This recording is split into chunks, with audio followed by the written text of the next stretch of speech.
My wife slept with a stranger on our couch. While I was trucking out of state, she thought I'd accept her open marriage just to keep the peace. But what I did next made her entire friend circle crash and burn in front of everyone. Subscribe so you don't miss what's next. I didn't even know his name. Some guy with a bad sleeve tattoo and no shirt was sitting on my couch, eating cold pizza. When I got home from a 3-day haul, Jen was in the bedroom, door shut. I stood there, still in my boots, gripping the strap of my duffel bag, trying to process if I was in the right damn house. He looked up, wiped his mouth and just said, "Yo, that's it, yo," like I was the guest. I asked where my wife was. He just nodded toward the bedroom like it was nothing. I could have done 100 things in that moment. Shout, fire, break something, but I just stood there silent. I dropped my bag and walked out. I didn't say a damn word to Jen. Not that night, not the next day. I waited, and 3 days later, she finally asked, "Are you okay?" Like she just noticed I was breathing different. I asked her one thing, who was that guy? She said, "Don't be dramatic, Dave. It was just a little fun." I thought we agreed freedom, remember? No, she agreed with herself. What hurt wasn't the sex. I drive long haul. I've heard worse stories at truck stops. It was the disrespect, the house, the couch, our bed. That's when the silence started. Not the kind you give when you're mad, the kind that watches, waits. The silence wasn't just between us, it started living in the house. Jen didn't even try to explain. No apology, no guilt, just acted like it was normal, like me being pissed was the real problem. I started noticing little things, the bathroom towel damp, that I hadn't showered, the kitchen trash takeout wrappers from places I knew we never ordered from. My favorite mug, the chipped blue one from Missouri, sitting on the porch table, with lipstick on it. Jen never wore lipstick. One night, I opened the fridge and saw 2 half-empty bottles of beer. I don't drink beer, she doesn't either. So who the hell was drinking in my house? That's when I started keeping track. Not stalking, not spying, just noting. Every time I came back from a haul, something was off. Once it was a scratch on the hallway wall waist height, like a belt buckle. Another time it was an unfamiliar cologne smell in our bedsheets. I wasn't crazy, and I wasn't wrong, but Jen had this way of turning everything around. "Oh, now you're checking the trash. You don't trust me?" "No, babe. You're just imagining things. You've been on the road too long. Why don't you just relax? Let me live a little." It wasn't about trust. It was about disrespect. And the way she made me feel like a stranger in my own house. The worst part, I hadn't told a soul, not even Mike, my old friend from back in the day, because saying it out loud would make it real. It all came to a head one night after a 14-hour drive. My back was shot, I hadn't slept, and I walked in to find 3 wine glasses in the sink. Jen was in the kitchen, acting like nothing was off, playing some indie playlist like she was starring in a cooking show. I asked her who was over. She didn't even blink. "Vanessa and Amanda, girls' night. Amanda live 2 houses down. I knew her husband, Rob, good guy." I asked, "And who's the third glass for?" She looked me dead in the eye and said, "I had 2, that was it." Lie, straight lie. I said, "You know I'm not stupid, right?" She paused, turned off the music, and just went cold. "Are we doing this again?" I told her it wasn't just the glass, it was everything. The trash, the smells, the strangers. "I feel like a guest in my own house." She scoffed, actually scoffed. "This again, Dave. We talked about freedom, you agreed to try it. I'm not hiding anything." I said, "You didn't ask, you announced it. You didn't ask me how I felt, you just did it." She said, "I'm tired of tiptoeing around your fragile little ego. If you want to sleep with someone too, go ahead. Equal rights, right?" I stood there, heart pounding, hands shaking, and for the first time I said nothing, because I realized this wasn't about honesty, this was about control. And she thought I won't fight back. 2 days later I downloaded a dating app. Not to cheat, not even to meet anyone, just to see what the hell she'd thrown us into. I made a profile. Just a trucker from Ohio, 38. Long-haul driver, no kids, honest bio, no filters. Didn't expect much. In under an hour I had 6 matches. One of them was Amanda, our married neighbor, Jen's friend. I stared at her picture for 5 straight minutes. Bikini pic, different name, but it was her. That lazy left eye squint gave it away. I didn't swipe, I didn't respond. I just saved the screenshot. Then I started wondering how many of these nights out were actually girls' nights. That week, I didn't go on my usual trip. I told the dispatch I was sick. I stayed home. Didn't tell Jen. She came home late twice, claimed she was helping Vanessa with a breakup. Second night, I saw a gray Honda parked 3 houses down, guy in the driver's seat. Engine running. He waited for 5 minutes. Then Jen walked out in gym clothes and got in. No goodbye kiss, no overnight baggage, just got in and left. I stood behind the curtain, watching, and something inside me just clicked. If she wanted secrets, I'd give her silence. If she wanted freedom, I'd give her documentation. Not revenge, evidence. I wasn't a husband anymore. I was a witness. I bought a second phone. Nothing fancy, just a burner with a decent camera and a cloud backup. First thing I did was set up a motion sensor by the front door. Tied it to the burner. Anytime someone entered or left, I'd get a time-stamped image. Second thing, voice recorders, one under the couch, one inside the hallway closet behind the vacuum where no one would check. I wasn't trying to catch her moaning, I was trying to catch names.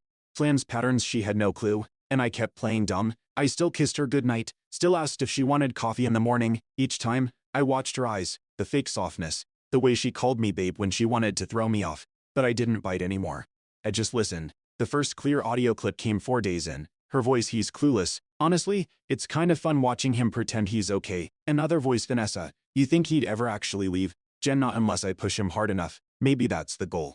I paused the recording. A hand was shaking. It wasn't even the sex anymore. It was the manipulation. The enjoyment. Like I was some pet she was trying to see how far she could push before it bit. I backed up the file twice, labeled it house fun audio clipped. I wasn't documenting a breakup.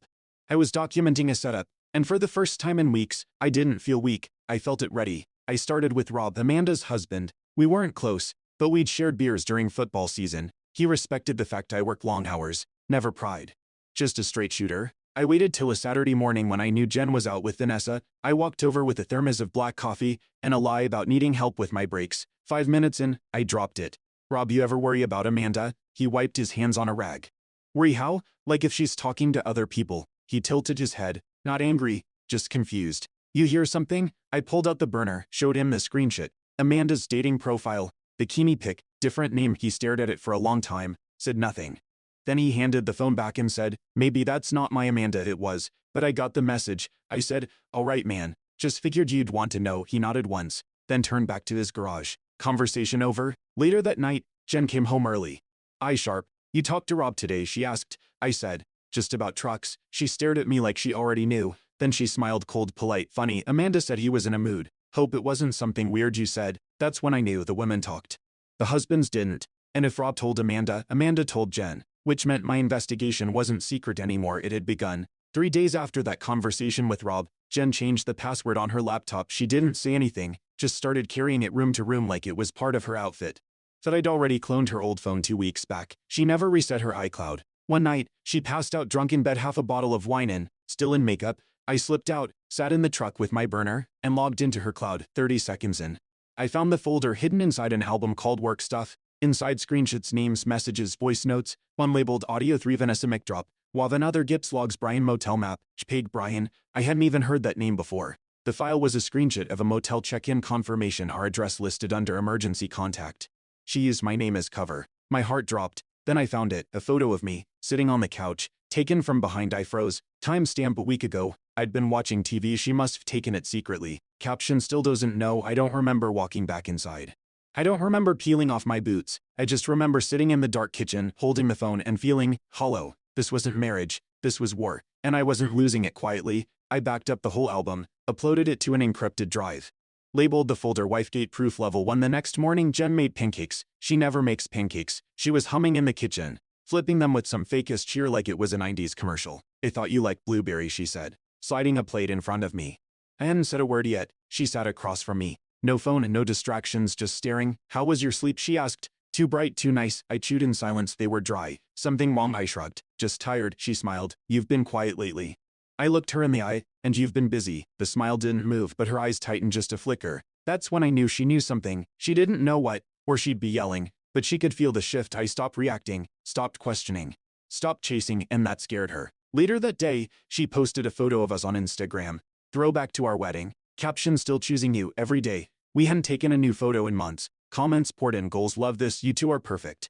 Bullshit. But she wasn't posting for me. She was posting for cover. To get ahead of whatever story she thought I might be building. She was building a fortress. Problem is I already had the blueprints. That night, I checked the Gips log. Brian's motel was just 25 minutes out. If she's used my name as an emergency contact, she've left a legal trail. I texted Mike. He was my old friend from back in the day, not close anymore, but we'd gone through some rough jobs together, and I figured he'd shoot straight. I just asked, you ever hear anything about Jen? Off the record, he didn't reply for a full day. Then, hey man, everything good at home? Not trying to stir anything, just checking. I waited an hour, then sent him one image, the motel Gips screenshot. Nothing graphic, just data, a name, a date, a timestamp. He left me on read. 4 hours later, Jen's tone changed. I came home to her sitting on the couch, wine glass in hand. You talked to Mike, she asked, like it was just a trivia question. I froze for half a second. Why? She set the glass down. He texted me, said you're acting paranoid. That you're showing people weird screenshots. Want to tell me what's going on? My chest tightened. Mike, the one guy I thought might be neutral. He'd gone straight to her. I didn't say anything. I just nodded. Got it. She leaned forward, voice calm. If you're gonna go around spreading lies, Dave, just know people talk. And you're not exactly the most stable-looking guy these days." I looked at her and realized she wasn't defending herself. She was laying groundwork for a narrative, one where I was the crazy one, the jealous husband, the unstable trucker. I walked out. That night, I deleted Mike's number. I made a new email, burner name, font masked, attached the motel receipt, cropped it clean, no address, just Jen's name, the motel, the emergency contact me. I added the voice clip, the one where she and Vanessa joked about pushing me until I snapped. No context, just the raw audio and image. I sent it to one person, Amanda. No message, no subject, just proof. And then I waited 6 hours, nothing, then 12. Then at 1:47 a.m., my burner pinged. New message, you have no idea what you're messing with. Delete everything. Now, no signature, but I knew the tone. I'd heard it through my walls. That sharp inhale before a fake smile. That pause before a threat with makeup on it. Amanda had forwarded the leak, probably straight to Jen. Maybe Vanessa too, and now they knew that I had files. That I wasn't just paranoid. The next morning, Jen didn't mention it. She made eggs, asked if I wanted to go to the lake house next weekend. Lake house, no service, no cameras, just her and me. I said no, told her I had another haul. She smiled, but her hand gripped the spatula too tight. That night, the motion camera caught someone outside not entering, just watching. Black hoodie, hood up, 11:36 p.m. The next day, my truck's tires were slashed. Nothing stolen, just a message. I wasn't being ignored anymore, I was being warned. I woke up to a locked laptop. My password didn't work, neither did the backup. I used to keep the evidence synced in a private folder, cloud-linked, dual auth, clean and safe. Now it was gone. The folder was empty, 0 files, just one new file inside, dead end. CSDS, nice try. I checked the burner. It had been factory reset. No images, no audio, only the call logs remained. No names, no files, just numbers. I tried logging into the cloud storage, error 403, access revoked. My gut twisted. Only one person had that password. And the answer to the recovery question. Jen. I went to the kitchen. She was sipping tea like nothing had happened. I stared at her. What did you do? She looked up. You seem tense. Didn't sleep well. I didn't respond. Just walked back to the truck. Found the tire damage, again worse this time. Spray paint on the back window. Snitches get sleep. Sleep, and not stitches, asleep. That night, I tried calling Mike, straight to voicemail. I called Frank, old neighbor from when I was a kid, voicemail. I called my dispatcher. Hey man, maybe take a break. You seem burnt out. Jim said you've been going through something.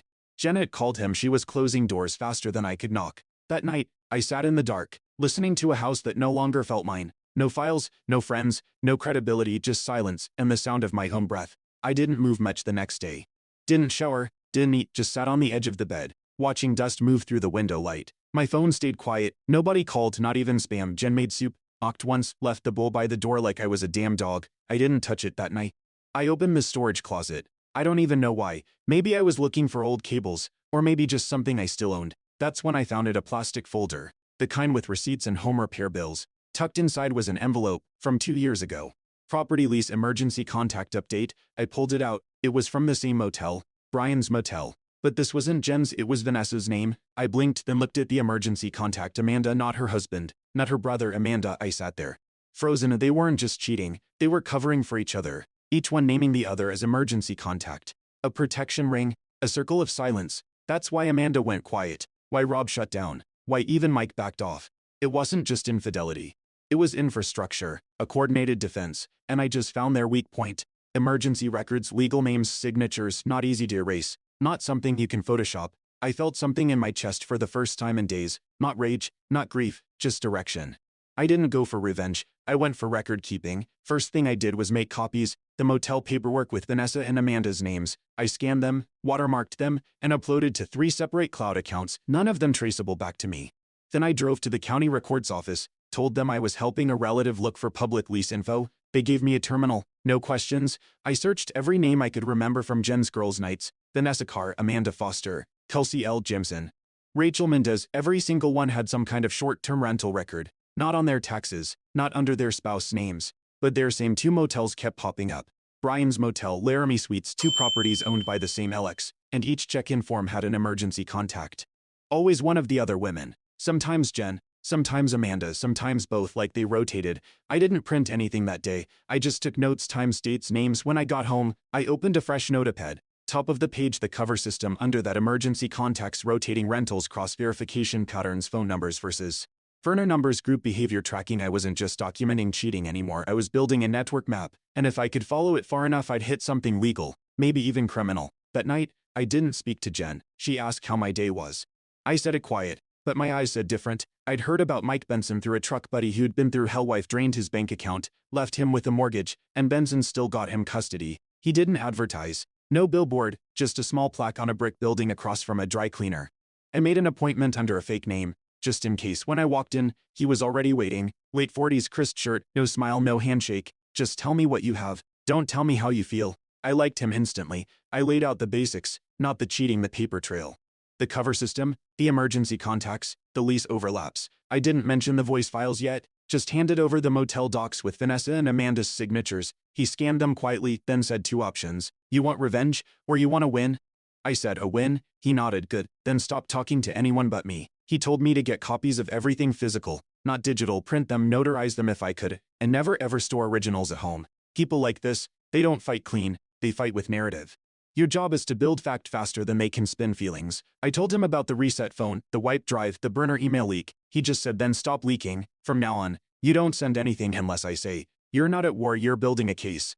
I left his office with one sentence echoing in my head: control the truth before she controls the story. 3 days after I met Benson, Jen started doing laundry. That doesn't sound like much, except she never does laundry. She went through every hamper, every closet, washed stuff that didn't need it, even the guest room linens. She was looking for something, not clothes, evidence. She smelled it, the silence, the calm. She could feel I weren't reacting anymore. I was building, so she started reacting first.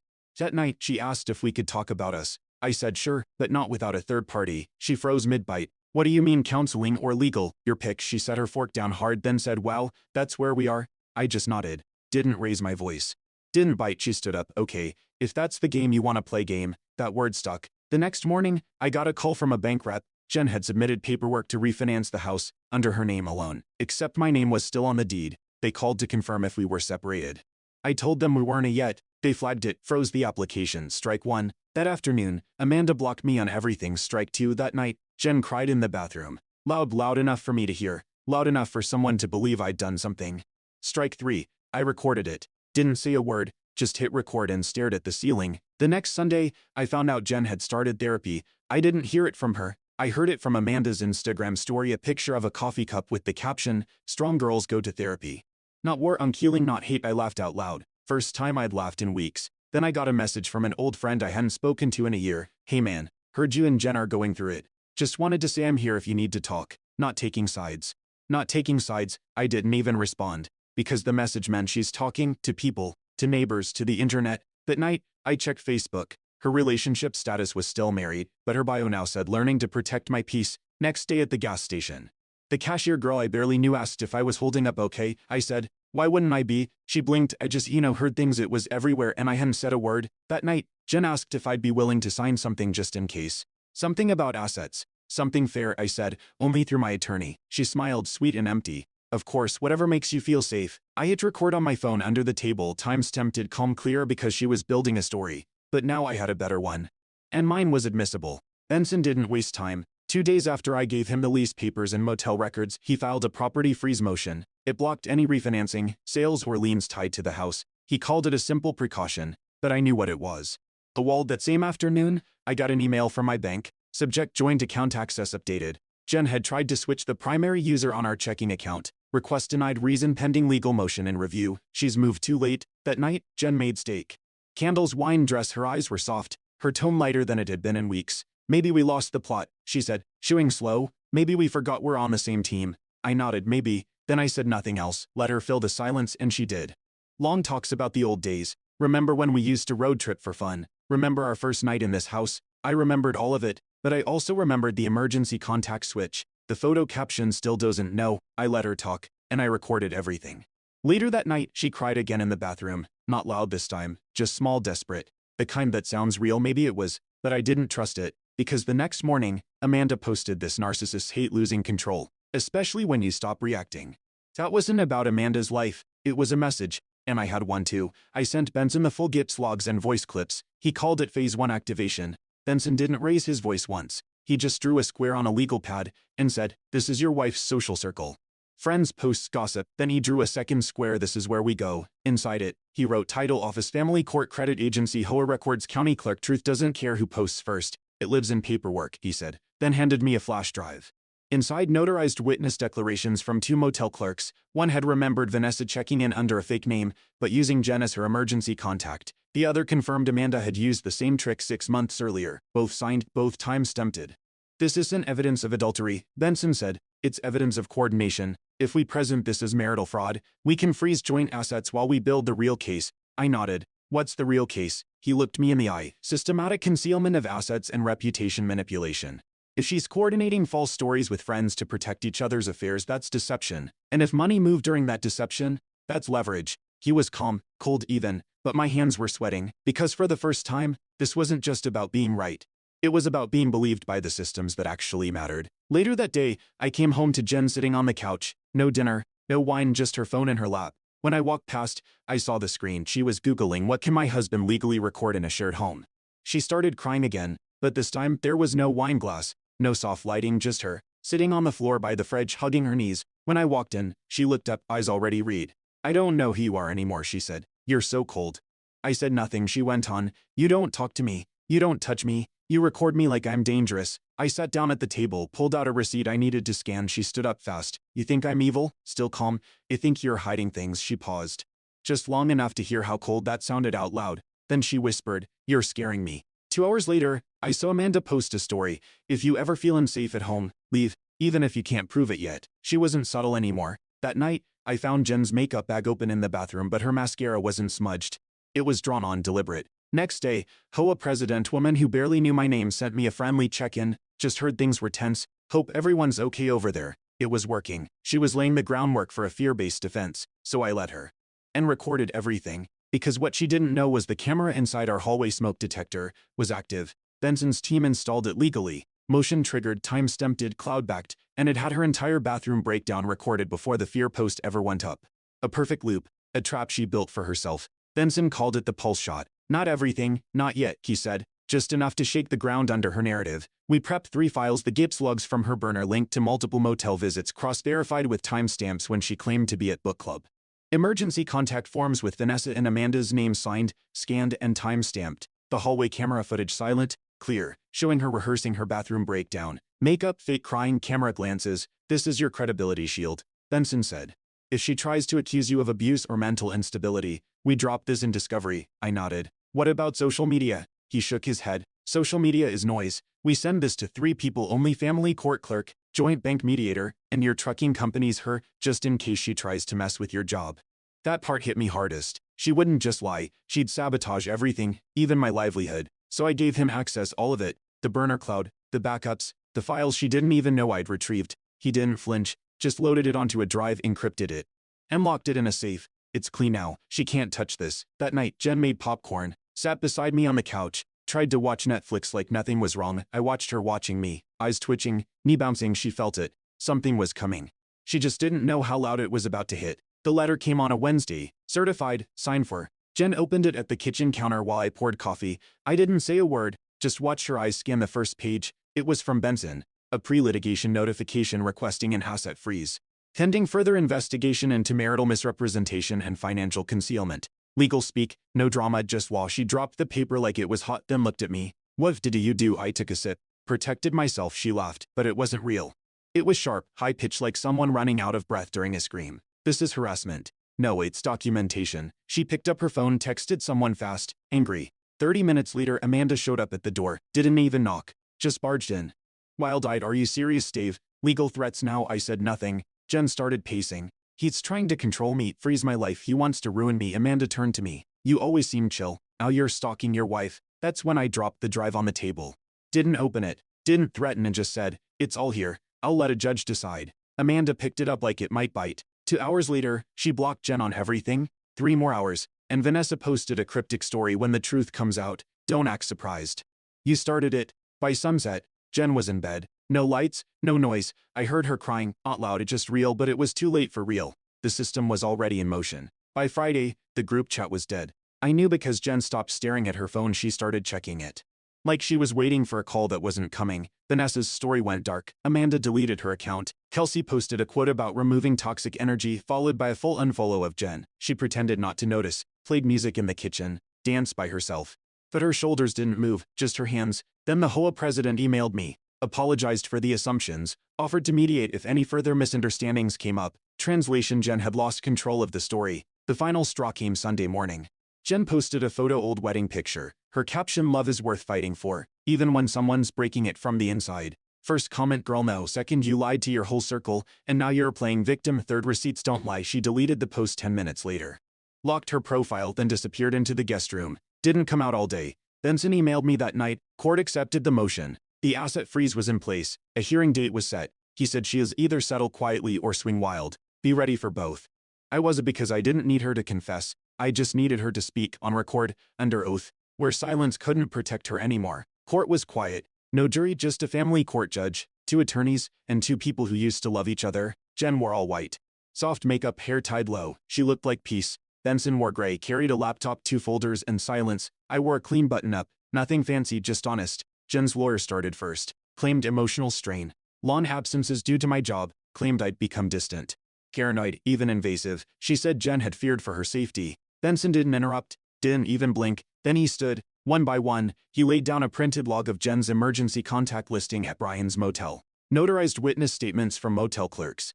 A disc of hallway camera footage showing her staging the bathroom breakdown, complete with pre-tears rehearsal. Gips logs linked to her burner. Matching nights she said she was with Vanessa. The recorded quote: he's clueless. Honestly, it's kind of fun watching him pretend he's okay. No commentary, just exhibit numbers. Jen's hands started shaking at the 3rd file. By the 5th, her voice cracked. She said, that's taken out of context. The judge said, it's not our job to assume intent. It's our job to review evidence. Her lawyer requested recess. Denied. When it ended, the judge ruled all joint assets were to be frozen until proper audit. Jen's attempt to refinance the house under false pretenses would be reviewed under fraud review. And no, her claims of emotional fear did not meet threshold, not when camera footage contradicted it directly. I didn't smile, didn't gloat, just breathed finally. Jen didn't look at me when the hearing ended. She just gathered her papers with trembling hands and followed her lawyer out the side door. No threats, no final speech, just silence. That kind of silence. It doesn't mean peace, it means defeat. 3 days later, I found out Amanda moved out of town. Vanessa shut down her business page. Half the girls' group deleted their socials. And Jen, she stayed in the house. For now, court ordered it frozen, so neither of us could claim it until the audit cleared. But she didn't leave her room. Sometimes I heard the door open at 2 or 3 a.m. She'd tiptoe to the fridge, back to the guest room. No music, no dancing, no fake pancakes. The mask was gone. I started running again. Just a mile or 2 every morning. Nothing fancy. I'd forgotten how clean the world feels at 6 a.m. before anything's been said. I called Frank, old neighbor, the one who never answered weeks back. He apologized. Said Jen had called him first. Told him I was in a bad place. I said, it's all right, he said. Next time, I'll ask both sides. I nodded. Next time, I'll speak sooner. That night, I opened a new cloud folder. Labeled it Start Here Voice Ion. Inside it, I uploaded one thing, a voice memo, just me talking, not recording evidence, just speaking. I said I stayed silent too long. That I never stopped watching, and now I'm not afraid of being heard. 3 weeks after court, I moved into a rental across town. Small place, 1 bedroom, worn floor, honest walls. The silence there wasn't heavy. It was clean. Jen didn't fight the separation. Didn't file appeals. Didn't post. Her silence now wasn't strategy. It was surrender. Benson finalized the financial agreement. I kept the house. She walked with a fair cut, minus the refinance fraud hit. No jail, no revenge, just closure. The day I signed the last document, I sat in the empty living room of my rental with the burner phone in my hand, and I deleted everything. All the files, the backups, the folders. I'd won. Not just in court. Not just with evidence. I'd won because I didn't become her. I didn't need a war to feel power. I just needed the truth to stand even when nobody wanted to hear it. Later that month, Frank came by, brought me a case of beer and said, whole damn neighborhood owes you an apology. I said no, just a little less gossip next time. He laughed. Fair. One night, I walked past the mirror in the hall, saw myself, still me, a little older, a little more tired, but standing straight. No more guessing, no more hiding. I hit record on my phone. Not for court, not for defense, just me. I used to think silence kept me safe, that it only kept me invisible. My voice isn't loud, it's just mine. And that's enough now. I saved it, labeled the file voice reboot, and for the first time in a long time I slept all the way through. Thanks for watching. Hit subscribe to check out more stories on my channel.